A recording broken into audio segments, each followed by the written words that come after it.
Okay, good morning, everyone. How are you today? Welcome back to the Wednesday call. For those that are joining us for the first time, you are welcome and you've made the right choice. For those that have been following over the last few months that I've been doing this, thank you so much for your support. I've noticed that the viewers has almost tripled. So I'd like to say a big thank you. To those that are listening to me from YouTube, don't forget to subscribe just so that you can have a notification for everything that we talk about here.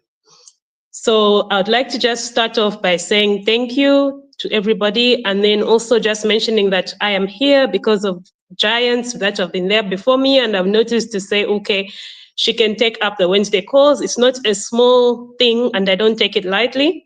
So I'd just like to say thank you. And on Mondays, we have Dr. Rev, I always tell him that you need to get a doctorate. We have Rev Walter, and then on Tuesdays, we have Dr. Sunshine Sylvia, who is a doctor of the mind. She is amazing, and she just helps with having a growth mindset and being more solution-driven than problem-driven. You know, so many times as individuals, we always look at the negative part or the bad part. Oh, okay, but this has happened. What do I do? You always have the solution within yourself. What matters is the way your perspective and the way you look at it. That is essentially what matters.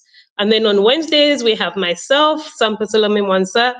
I am so excited to be having these Mompreneur talks because it just speaks to what I've been experiencing and who I am. And then on Thursdays, we have Dr. Nelly, who speaks about everything from the bedroom and the boardroom and being present, being within your purpose. Because when you're operating within your purpose, this is what drives you and makes sure that you are a complete person to impact not only your families, but your community, the nation, and the world. If you're not a complete person, then you can't do this. So, and then on Fridays, we have health tips. We all know that health is wealth. Even when you're wealthy and you are not healthy, your standard of living cannot give you what you're looking for. So I'd like to just say a big thank you, and let's dive right into the topic of today, which is the 5 key challenges mompreneurs face when it comes to accessing finance. I did a poll, and these are what came up as the key challenges. So number 1 is limited access to conventional types of credit. So when I say limited access to conventional types of credit, what I mean is the banks. I know in the recent past, this has completely changed because now we have banking products that are tailored particularly to women. You have, for example, the Z Women Banking, you have the ABSA, you have all these that are there to support women in terms of credit and for them to access this. Now, what I'm going to say is the information is out there, but it's only reaching a certain select few of women. So we need to be more deliberate in making sure that other women also get this information. I was talking to a friend of mine, and she said she's got orders with Choppies, with Zesco, and she had to get finance from a friend of hers. And then they didn't have anything in writing. So essentially, that friend took all her profit. And she said, oh, no, but it's because I had agreed to this. I said, you agreed to her getting all your profit. So these are conversations that you need to have before you actually agree to say, okay, you're going to take up the order. So essentially, she took the whole order, financed that order, and that order became hers, which in hindsight, I don't think it's a very good idea, but I guess where she was coming from is to make sure that she didn't disappoint the client. So I get where she was coming from. But conventional types of credit, we need more institutions out there that provide invoice discounting, order financing, bridging finance to mompreneurs. Mompreneurs, we add to our communities, and that's the fundamental difference, is that we add to our communities and we make sure that our communities are thriving because of the works that we are doing. So for instance, I'm into compliance, right? So with this compliance outlook in life and making sure that the businesses are compliant, what this does is that it positions you to be able to better access financing from the banks, because they'll ask you, okay, do you have at least management accounts? Do you have your ZRA-TCC, tax clearance certificate? Do you have your NAPSA? Do you have all these things that you need for you to access financing from the banks? Are you compliant? Are you fully aware of what you need? Do all your funds go through the account, or do you use multiple accounts? What is nice these days is that even, I stand to be corrected, but I believe the MNOs are also have started giving statements. So if you say you do business using MTN, Airtel, or Zamtel, they're able to give you a statement which then supports your application with the bank. So the number 2 is high interest rates and strict loan requirements. You know, the interest rates in Zambia are quite high, comparable with other countries. And this is also stifling the growth of SMEs. So, you know, and this is why people are going to things like village banking, because some people have tweaked their models to make sure that it's about 10% for 6 months or so. So what that does is that it's essentially slightly cheaper than the banks, because also it's on reducing method. So high interest rates with the banks and strict loan requirements is also limiting female SMEs particularly from getting access to finance. Why I say this is that you find that, okay, you will need to have collateral, you will need to have, or if you don't have collateral, you will need to have a guarantor. If you don't have a guarantor, then that's where now things get a little difficult, because they need to know that this funding that they're giving you, you're going to pay it back so that the next woman entrepreneur can access this financing. So this is very important to make sure that your requirements are in order, so that when you go to the bank and say, okay, I'm looking for a facility, there's not much that you need to supplement, maybe just one document or two, then you can access the financing. Number 3, and a very important one, balancing family responsibilities with business demands. You know, I always like to allude to the fact that once I did the mindset change program, it then kick-started a process of mindset change in my mind. So what that process did is that I started looking at things differently. I started looking at just knowing how to identify noise. So you say, okay, this is noise. So in MCP, we call anything that affects the way you're going to do your day-to-day is called noise. Noise is, let's say, for instance, you've got a meeting and then they call you at school, oh, your child is sick. You are going to drop that meeting and say, oh, okay, I need to go pick up my child from school, because then that is noise that you cannot ignore. You have to go pick up your child from school, and then what happens is this then you miss an opportunity. So you can't go for the meeting because you have to go pick up your child from school. So these balancing family responsibilities with business demands is a real thing. I've experienced it, and it's not so great. This is why it's important to have a team in place. So if something happens to you, you can call, oh, okay, so-and-so, are you able to go and meet a client? Because this client was ready to sign, or this client is looking for compliance. This client is, so you send your assistant or your business development manager or your salesperson, you go there and say, okay, I know you had a meeting with the CEO. She can't be available, but I'm here to fill in the gap. This is why you can't do business as an island. It's very important that you set up a team. And you know, your team, when they buy into your vision, you don't necessarily have to give them large amounts of salaries. You just say, okay, once we kick off, then your salary will be commensurate. So it will be made larger because then the business has grown. So these are things that you need to, as a mompreneur, have someone with you that is there to support you during your operations, because balancing being a mom and balancing having a business, this tends to be a barrier to accessing finance. Because let's say also you have a meeting at the bank and you were supposed to meet, and in the bank they usually like to meet the person in charge or the directors for you to make an informed decision, and you find that you can't because you have to be at home. So these are things that affect mompreneurs. We have number 4, limited financial literacy and business tracking tools.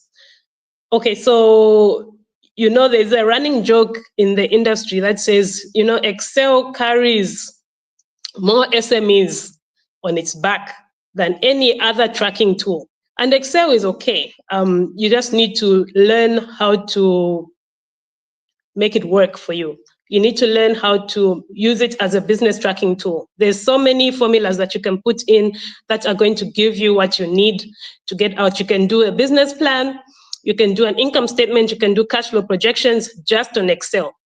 And this is something that we, through the MCP program, we're going to be training. It's part of computer skills short courses. So if you want more information, we are able to provide you with this information, and you can come through and learn how to use Excel for your business and just learn how to better navigate what you need to know and how to derive the information from Excel. It's very, very important.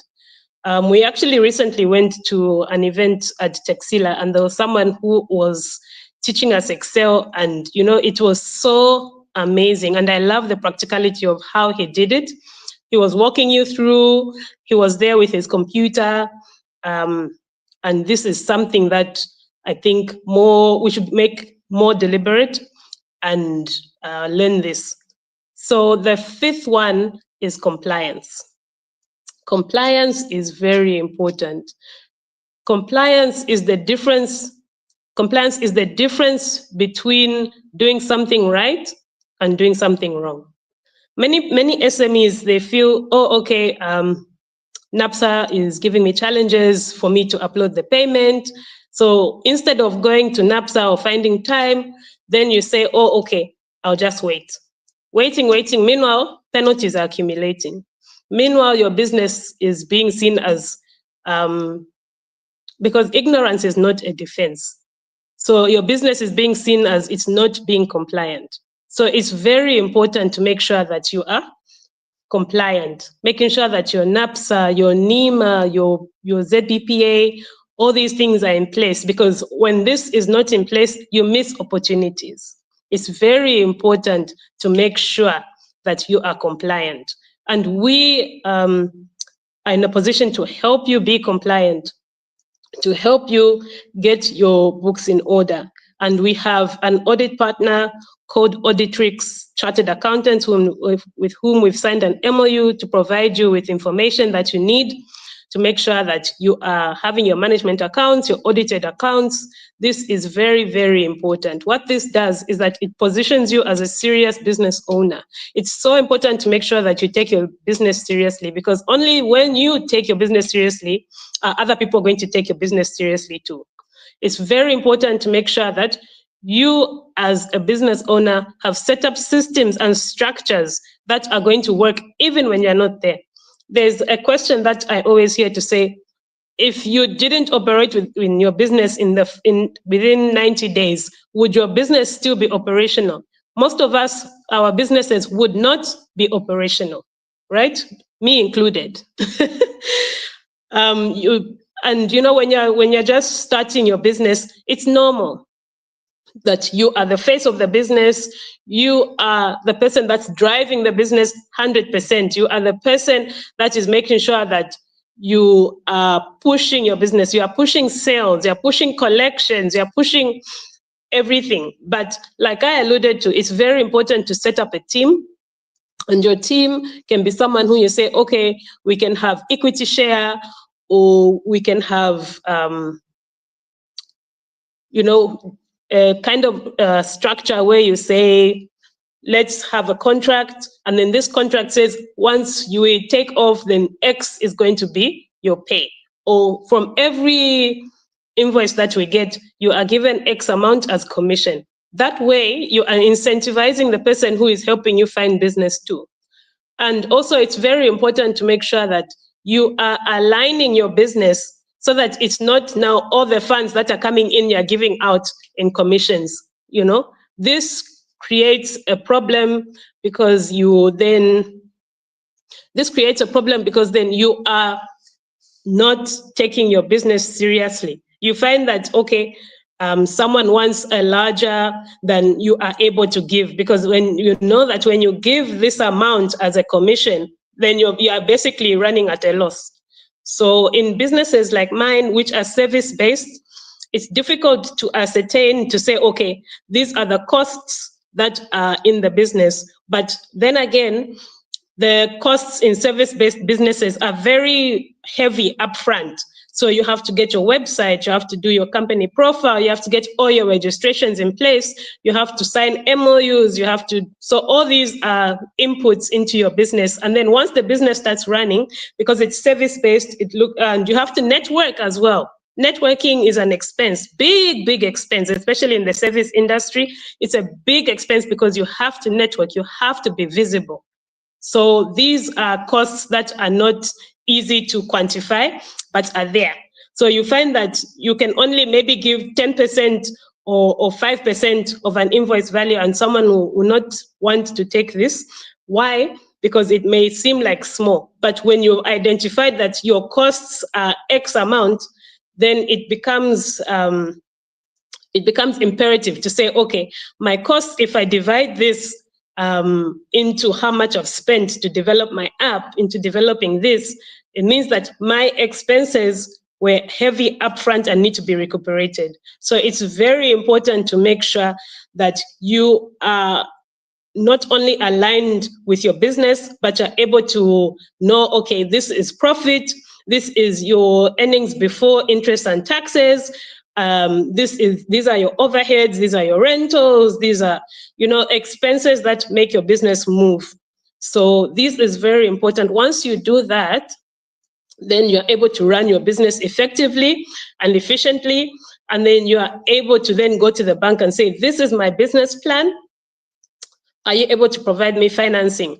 And now it's so amazing because there's institutions that will give you financing based just solely on the strength of your business plan, solely on the strength of your structures and systems that you've put in place to show the financier that this is something that I know, and I can make sure that I've put in all the work required to make sure that I'm successful. And this is the reason why on the 3rd of October, we're having the first ever business shower. This came to us as a dream. And we said, you know what? When you're being prepared for marriage, there's all these chilangamulilos, there's all these kitchen parties, there's all these weddings that are put in place, preparing you, sometimes even 6 months of preparation. They're preparing you for you to be able to run your home, for you to take care of your home effectively. So I said, okay, why not have a business shower where business veterans can come through and say, okay, this is what you need to do. This is how you speak to suppliers. This is how your stakeholder engagement is supposed to be. This is how you speak to a client. You need to make the onboarding process seamless. You need to make sure that the stakeholders on the market are aware of what you're doing. You need to be aware of your competitors. You need to be aware, okay, what is the difference between cash flows and your profitability? All these are things that you need to know before getting into a business, because a lot of entrepreneurs, myself included, we fail. Not because we are not passionate about what we are doing, we fail because of a lack of knowledge. And those without knowledge, we perish. So it's not intentional. But once again, you can't blame ignorance or lack of knowledge to say this is why your business failed. So it's important to make sure that just the same way you're prepared when you're getting into something big like a marriage, you get prepared into something big like a business, a sustainable business.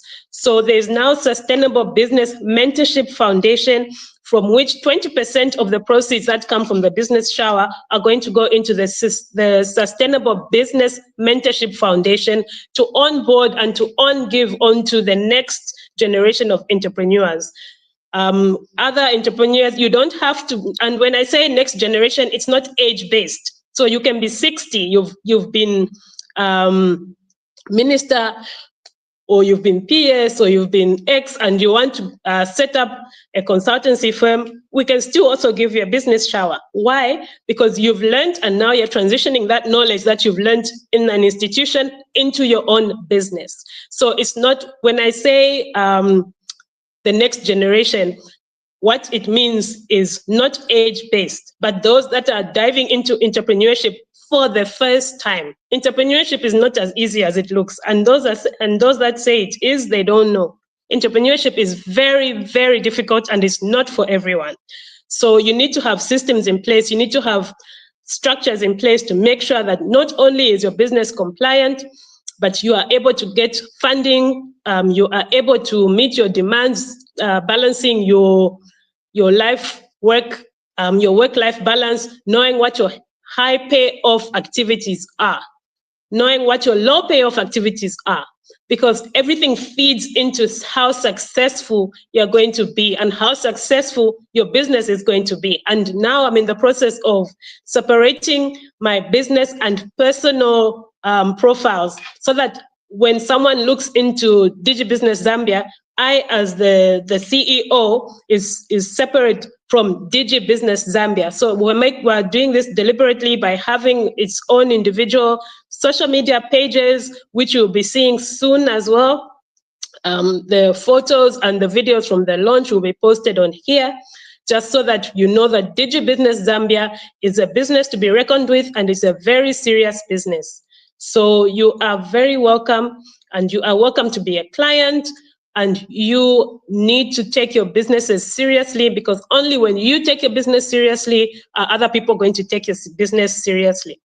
So at this point, I know she didn't say she was going to say anything, but I think with the business shower that is coming up on the 3rd of October, it's very critical that she also says why it's important. And she's been on the ground calling her colleagues, calling her friends, and I'd just like to welcome Dr. Sylvia Waliamwansa onto the floor to say a few words on what the business shower is going to be and how it's going to impact not only myself, but those that are going to come and have business showers after me. Okay, thank you so much.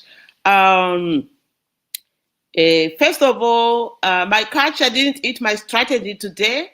I am up. I'm just busy packing because this evening I am traveling for something that is very important to me under social and culture. The service organization that I belong to, we're having our annual general meeting and just having fun just out of the things that we do to showcase what it is that we're doing. All these things that I've ever done, there has been orientation. There has been orientation in how to serve, how to, to regard yourself as fortunate because you've got the feet to put the shoes on. You've got, everything that you need to thrive. And it doesn't mean that you have got everything 100% that you need. You don't. And this is the reason why even this business shower on the 3rd of October is coming on board. We were thinking, and we've thought of everything. And each time I ask Sampa, so you are starting a business, do you have a desk? And they said, oh, okay, I thought I'll be using your desk. I said, no, it doesn't go like that. You need your own desk. Do you have your in-tray? Do you have your laptop? You're going to be presenting things. You're going to be, when you go for networking events, you need to showcase using, a small screen. Do you have that? Oh no. I don't know if I can borrow from someone. Do you have, When you're going for all these things, you even need a flask, you need a cup, you need, you just need to, to prepare. You need a backpack for your laptop because you can't carry everything in your hands. So many things that are required. And I was reminding her that, this is exactly why when you're getting into a marriage, they prepare you. So same with the getting into a business. That's why even when people come from university, they are not ripe. They don't even know how to write an invoice. They don't know how to engage customers. They have an attitude. They have all these things that you need if you really have to start, a business. There are so many things that we take for granted. So just like when you are going on a trip, you start packing, you start putting things aside. I would need this. You do a checklist. What am I going to need? So we did a checklist, and we thought that actually this is one of the things that has come out of the mindset change programs. When we say, what are the critical things that you need for you to be effective, for you to be efficient, for you to manage time, for you to prepare for your retirement, for you to prepare for somebody who is succeeding you, for you to be good with internal, because customer service starts with you as an internal person. And the external is now you are ready to go out. So what are these things that you have prepared for you to be able to go out? And hence this business shower as a launch also of the business. So even as those ones, I have personally invited my colleagues, personally wrote to them one by one and explained what this is all about. We have put together a form which, even if you are somewhere and you are not able to come, at least fill in that form, send a message. There's an account number to put your contribution, just like the way we make, contributions to kitchen party. We're going to have those ones who are like we are calling for IT skills. They don't have the skill to actually fill in the form. We're going to have an online form when you arrive, and we're also going to have a money box or a gift place where we are going to put all those things that we are going to be supporting the business with. So it is really just a normal way of starting a business. And we're not only doing it for Sampa. Sampa is just the number one guest because of the things that she's gone through. Those ones that have received the concept, you would know the things why we're doing this, because she's been fantastic coming from a low place where we're saying you cannot just fall backwards and cover yourself that, okay, for me, I'm done because this didn't work. We've had to, as a family, come in and say, hold, even just, hold the arm, hold the leg, and just input those good things in the head. And it's a process. It's really a process that we have done, in the background. But she's been the champion because she's the one that is taking action. For us, we're just pulling the strings in the background, and so it happens to everyone. Even as she was saying, even big people. When sometimes like what has happened to the USID, family, where just the presidential directive just comes in and everybody's thrown out. So we are picking also those and say, how can we help you? Get up and let's get going. So it's not just for Sampa. Sampa is just the number one. And because of you can't give what you don't have. And so we are creating that habit of saying, we have experience and we have this. So what about others? So it's actually, this one is so beautiful because it's not just for women. It is also for those men, because we've realized that even men need to be cushioned. Men need to be uplifted. Men also have found themselves in this situation where they are dadpreneurs and they can't cope because of the stress that that they don't know. And if they can put themselves in that stress, just like the woman passes through all these stresses. And there was even, last time when we were networking with Graduate Women International, and there was someone who was talking about, I think you can talk about, that's what you're going to close with, when we talk about womanhood penalties. I think you listened to it. So that is what we are going to close with. But I just want to, to thank you for being on this call, and also to thank you for listening and also being part of the support team. For us, our committee is people who have passed through Mindset Change program. Those are the ones that we want to be the team leaders. Those are the ones that we want to come and have a speak, at the event on 3rd of October. There is a number there that is running that you can be able to go. Over to you, Sampa. Okay, thank you. You're always a wealth of knowledge, and just putting the cherry on the ice cream. So, during the GWI, Graduate Women International General Assembly, there was a conversation by Dr. Mutinta Mabolobolo, who said she alluded to the fact that, women pass through what they call motherhood penalties. So you're an executive, or you are part of EXCO, or you are a business owner and you are expecting. The natural thing is that when you are expecting, you're going to deliver, and you're going to have to be given a certain amount of time to be with your child. Those are motherhood penalties. You're going to have to be, there was someone who said, no, there was a room made for them to breastfeed. And because of that, there were other mothers who were able to benefit from that. So when you are an executive, it's not only you that benefits, even those that are your junior subordinates or people that also experience this, they're able to also benefit. And not only that, but there's also dadpreneurs that are also going through this. I wouldn't call them motherhood penalties, but maybe we can call them fatherhood penalties, because there are some dads who are really picking things up. They are doing school runs, they are doing homework, they are doing all sorts of things to make sure that their homes are running. And sometimes men can't cope and they don't know how to say, I'm not coping. So you find that suicide rates amongst men are soaring high, because they are not able to do, they're not able to sustain what it is that they're doing. But not only that, but there's some also real dads like Rev Water, who are, his wife is away, and he's really picked up the responsibility of making sure the kids are ready, the kids have got their lunch boxes full, the kids have been picked up.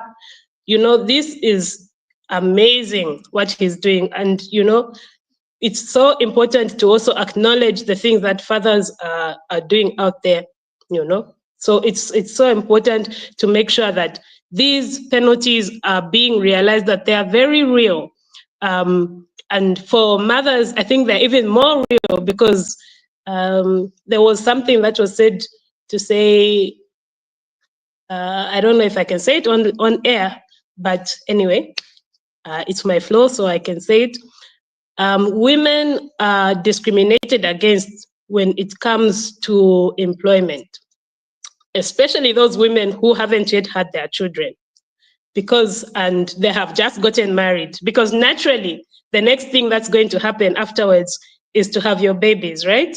So, this is something that you need to understand. And this is why we are advocating for women to become mompreneurs. The only thing that you can dictate your own time is in your own business. When you decide to get into the corporate world, unfortunately, these are things that you need to be aware of, that a corporate entity is looking for themselves as number one to make sure that they're meeting their targets. So are you assisting them to meet their targets, or are you going to be a hurdle? So these are things that become very real. So I'd just like to say thank you to those that have listened, and thank you to those that will be here next week. And a big thank you to those who have already responded to the form and will be there on the 3rd of October. I see you, and I thank you very much for your constant support. Thank you so much.